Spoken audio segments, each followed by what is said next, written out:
For this year. In studio to answer that question are Greg Vercellotti, as well as he's from Dariel, and Gerhard Botha, he's from PBT Group. Gentlemen, good to have you with us today.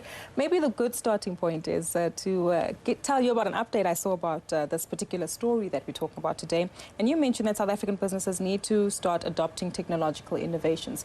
Is machine-to-machine the key starting point there? I think machine-to-machine, or as it's come to be known, the Internet of Things, is becoming a big buzzword, and I think a huge strategic opportunity for organizations.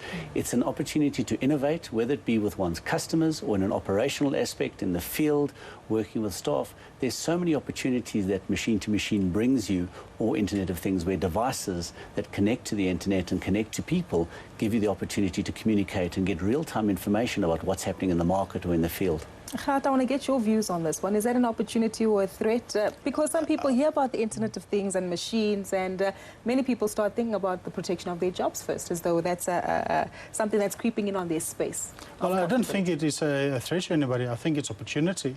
I think building on top what Greg said is that you can take this data now that is being built up through all of these devices, device to device and consumer to devices, and start analyzing this data. And so you get the big data picture coming in, and you start analyzing this data, and you're looking at trends and looking how you can actually predict the future and be prescriptive in the future in terms of what you can do with your environment and how you connect to your environment. So you can use all of these devices, like Greg said, and you can switch on your oven when you're not at home. You can look at your temperature in your car. You can look at your monitors. So many opportunities are being created by the Internet of Things. So the power is in the information that is able to unlock. Yes, and the power that is being given to the consumer.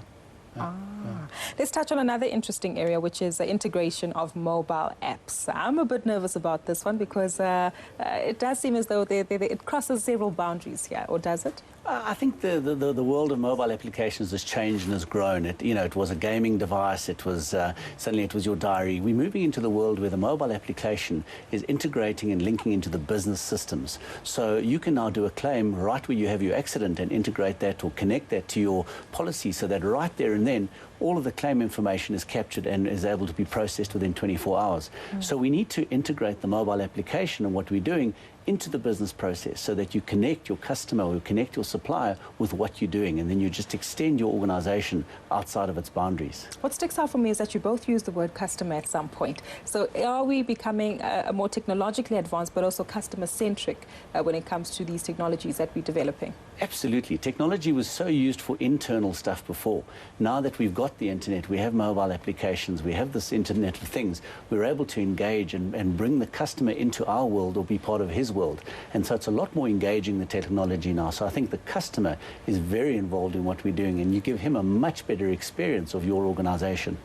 As a business owner, Gerhard, at what cost do I need to gain access to all these technological advancements? Well, that's a very important question to ask, because at some point you have to decide whether the investment in your big data, the Internet of Things, is worth it.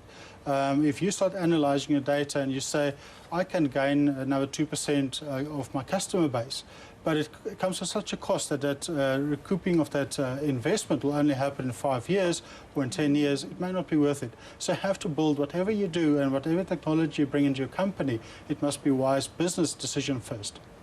On that, is a wise business decision also making sure you keep up with the latest technology trends? You mentioned 5-year, 10-year brackets. We know how quickly technology is changing. Yes, you have to investigate. You must learn all the time. You have to know what the bigger picture is and know where you're heading in your market. It doesn't mean that if you look at something, you have to buy it. It just means that you're aware of it and aware of the opportunities it can give you. But further than that, you first have to make your business case before you jump and buy the technology. I want to pick your brain on business leadership at the moment. Are we thinking that far ahead? Are we incorporating these things into our businesses? You mentioned insurance companies, some of which do use technology quite wisely, as well as consumers also being at the helm of the power of that. But are business leaders having to change their minds with regard to technology and how they view it? Very much so, and I think there's a huge strategic impetus in the market where leaders, CEOs, CIOs, CFOs are looking at how they can use technology more innovatively to improve their businesses. I think we've been in a cycle that we haven't had the extra revenue and the costs need to be managed effectively, that leaders are saying, how do I do this more effectively? How do I use technology more effectively to cut costs, gain revenue?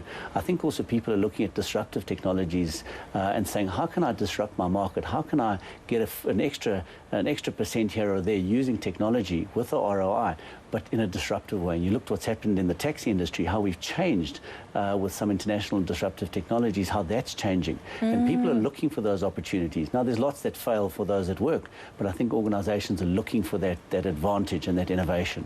I want to pick your brain. I think you were referring to Uber there, the taxi service? I was. Ah, see, I tried to stay on my game when it comes to technology. But I want to get your insights here, Gerhard, on Africa as a whole. Yeah. Are we better positioned to be making use of this disruptive technology in order to jump certain elements which might hold us back? In other words, we're going back to that question with regard to the rate of progression in technology. If you look at where South Africa is compared to the African market, I think we are well positioned.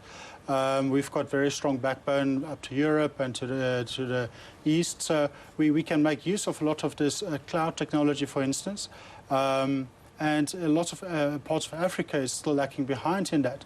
Where it comes to the Western countries like Europe and America, I think we still have very big connectivity issues.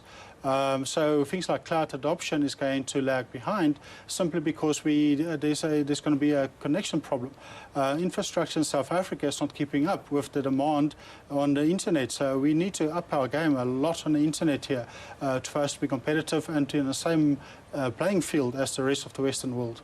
In my mind, that goes back to almost two things, financing as well as government policies. Are those things talking to each other? No, I don't think so. I think the government is definitely not paying enough attention to infrastructure. They're letting it over to the private sector for them to look into how to build more bandwidth and all of that. But I think it's such a big investment and such a critical part of the economy that it can't be just the private sector because they're only going to look after their own interest. So you need a bigger thinking, a bigger hat, a bigger pool of money to actually increase the bandwidth in the country. Exactly. Just to close off with and get your insights on this, Greg, the level of innovation in the country and on the continent as a whole, are we managing to compete with our colleagues in the likes of Silicon Valley? Absolutely. I think we're innovating in the right ways. How do we bring African solutions to Africa? And I think they're very different to what Silicon Valley often has to offer Africa. How do we use this leapfrog of mobile technology and bring applications and technologies to Africa that are built in Africa? And I think we have a jump ahead of what Silicon Valley has to offer Africa because we understand Africa. Such a point to leave it on. Gentlemen, thank you so much for joining us today. Unfortunately, we've run out of time. If it were my choice, I'd have you here for an hour. But we'll leave it on that note. Thanks to Greg Vercellotti, who is Executive Director of Dariel, and Gerhard Botha, who is the CTO at PBT Group. And that's where we leave it for South Africa, for Closing Bell for today. Now, don't forget to get in touch and email us on the show, or you can follow